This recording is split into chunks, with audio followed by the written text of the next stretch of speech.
Infraleve es la primera exposición que se hace ex professo para este espacio.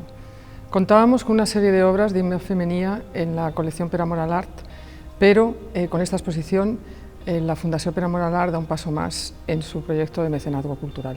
Després de fer un seguiment de l'obra, després de les adquisicions, vam veure que la seva obra ben mereixia una exposició.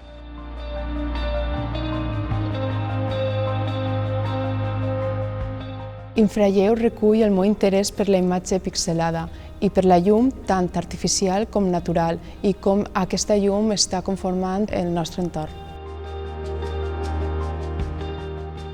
El títol de l'exposició remet al concepte de l'artista Marcel Duchamp, Inframinds, que és quan parla de quants moments més quotidians de la vida passen desapercibuts i ahí és en veritat on se troba la verdadera realitat de l'art.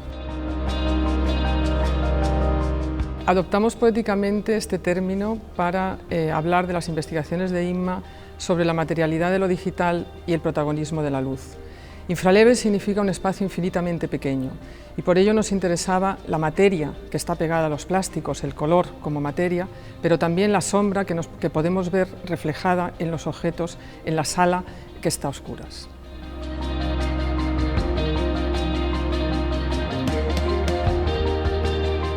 L'espectador és molt important per a mi i per això m'interessa fer-lo reflexionar i fer-lo partícipe en l'exposició.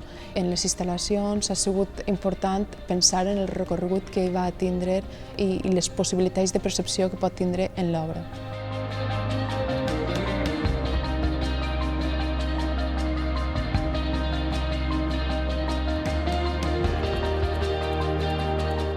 Otro elemento fundamental de esta exposición es el espacio. Femenía necesita llevarse toda esa influencia del mundo virtual al terreno físico y lo hace mediante un diálogo directo con el espacio. Por eso en Infraleve vemos cómo todas esas piezas e instalaciones de Femenía se relacionan directamente con las naves del centro.